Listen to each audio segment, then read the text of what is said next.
The George R. Brown Convention Center is packed this weekend for the Houston Comicon, a two-day celebration of pop culture that included movie and television stars, comic and animation creators, and dealers from all over Houston. Many come dressed as their favorite characters and immerse themselves in this event. What was once called nerd culture has now grown to big business, generating billions of dollars every year. There is something for everyone at the amazing Houston Comicon. Tens of thousands of comic book fans expected to take part in the three-day event.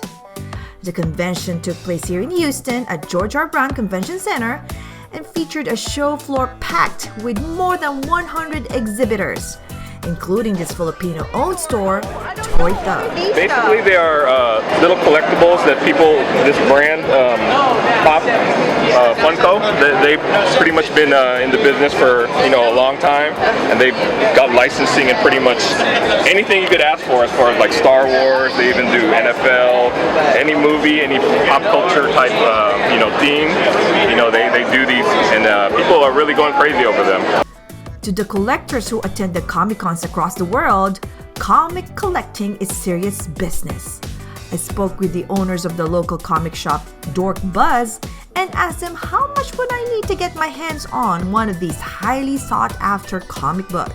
Okay, so Brad, what is this? Can you tell me a little bit about this comic book? Oh, absolutely. What we've got here is a copy of Amazing Fantasy 15. It is the origin and the first appearance of Spider-Man as written by Stan Lee. This is what actually kicked off the superhero comics most of us know and remember from the 1960s. We have this one priced at the show for around $12,000.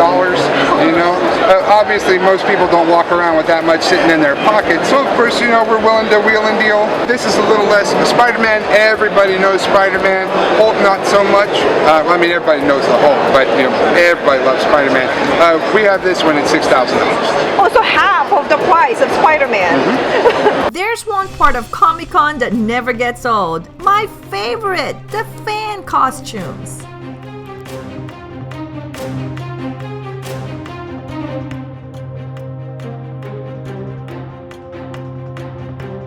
In the middle of the floor was an exciting exhibition called Artist Alley, with more than 200 artists holding autograph sessions and giving fans access to some of their favorite comic book creators.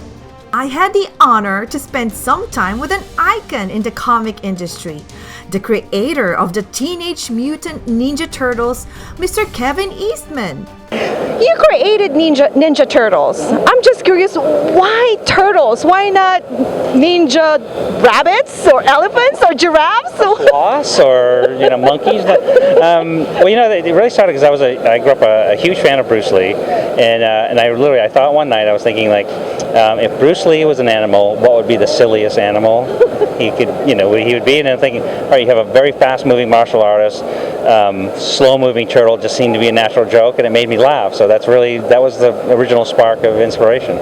Wow, so why did you make them all brothers? What happened to sisters? What happened to the girls?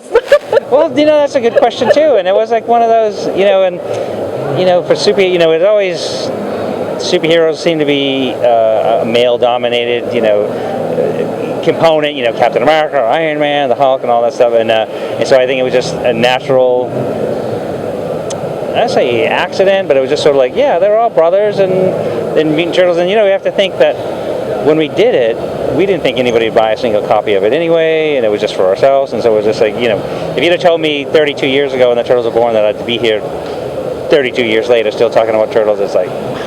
Yeah. Superman, Batman, Spider-Man, and the X-Men characters, almost everyone is at least familiar with them.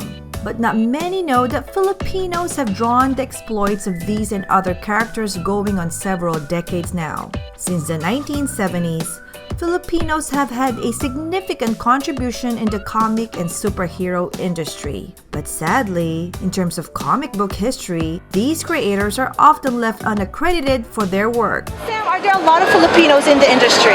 Well, when I bought comics in the 70s, there were a lot of Filipino artists working for Marvel Comics. Also DC Comics, they worked on superheroes, they worked on Conan, they worked on mystery and ghost stories, even romance stories. Some of the best artists I've worked with have been Filipino. This is Chris Clairmont, a legend in the comic industry. Chris is the co-creator of the X-Men and is widely recognized for making the character Wolverine so popular. He's also the co-writer of X-Men #1, the best-selling comic book of all time. Worked with a number of artists from the Philippines who are remarkably good. They all started hearing what Marvel was actually paying for their rates, which was not what they were getting in Manila and other cities from their agent, and they all decided time to emigrate. So next thing we knew, they all showed up over here, and Marvel still didn't pay them a heck of a lot, but it was a lot more than they were getting in the Philippines. Tony DeZanuga, the artist Chris mentioned, was the first Filipino comic book artist whose work was accepted by American publishers, paving the way for many other Filipino artists to enter the international comic book industry. His pioneering artwork on the popular horror comics of the day and the Western comic Jonah Hex are considered highly collectible classics. But yeah, I was very familiar with the Filipino artists, and they're just fantastically talented people. Just great artists. Like when I was growing up, there was the Ronaldo brothers, there was Alex Nino, Alfredo Alcala. As you can see, Filipino artists are admired by some of the greatest comic artists in the world. Alfredo Alcala Jr., creator of the Filipino comic Volter, also artist for The Swamp Thing and Conan. Abe Ocampo, known for his work on Scooby-Doo, The Smurfs, and The Paddington Bear. And of course, Mars Ravelo, creator of our most popular Filipino superhero, Darna. Of all the artwork and costumes I saw during the show, I never saw a version of Darna. So I asked a few of the most prominent comic artists at the show if they knew of our Filipina superhero icon. Okay, Chris, have you heard of a superhero named Darna? No. D-A-R-N-A. Actually, no. You haven't heard about Darna? Am I going to get punched in the face if I did?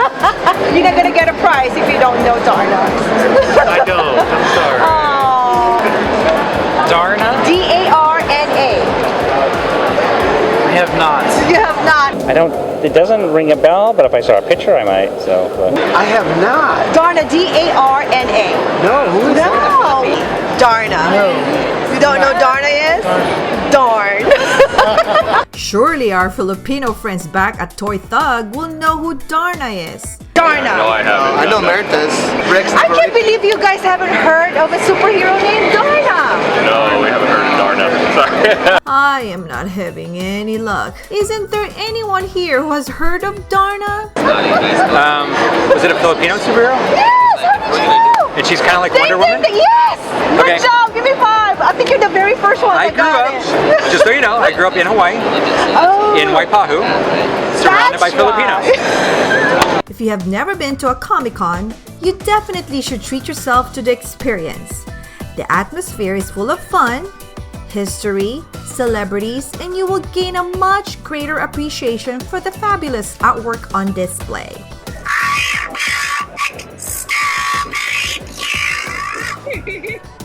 Cheryl Pixio, PHTV.